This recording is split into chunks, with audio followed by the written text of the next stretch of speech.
me show you what Elizabeth Cott did. Elizabeth Cott came to me and said, anything you say, I will do. Oh, I love it when people say that. Anything you say, I will do. So I said, this is what we're going to do. We're going to starve that cancer. How do you starve it? To starve it, you've got to know what it loves. It loves glucose. And so we suggested 6 weeks, no sugar, no honey, no sweet at all. What's she going to eat? There's a lot of vegetables. There's a lot of legumes. There's a lot of nuts. There's a lot of seeds. So you can get a lovely variety. Some people that come to us, they decide to make Monday lima bean day, Tuesday lentil day, Wednesday organic tofu day, Thursday black-eyed bean day. There's so many that you can have a different one every day. And so many different vegetables. She also had to check her house to make sure there was no contamination with mould. You see, mould loves sugar. It loves a damp environment.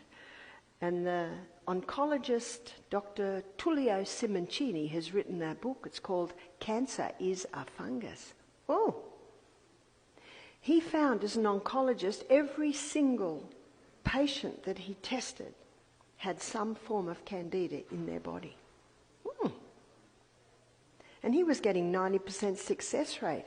He would get the most alkaline mix called sodium bicarbonate, and he would get a portacath, put it into the body, and when he would inject sodium bicarbonate straight into the cancer.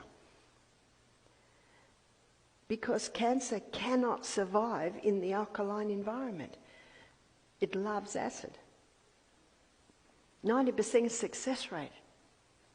I have a friend that lives here. You may know her, Dr. Emma Fields. She took one of her patients to him in Italy. But he had to come to a hotel and he had to dress in dark clothes because he was under investigation.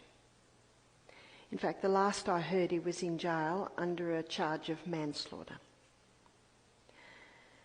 My husband said if only he'd given the person chemotherapy, he wouldn't be in jail.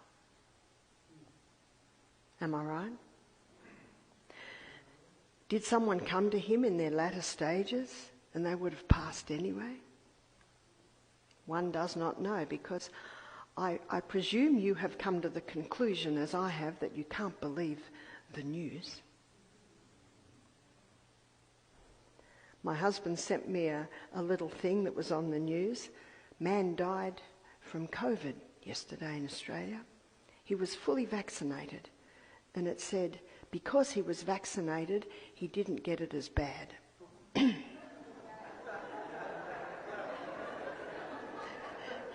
It would have been worse.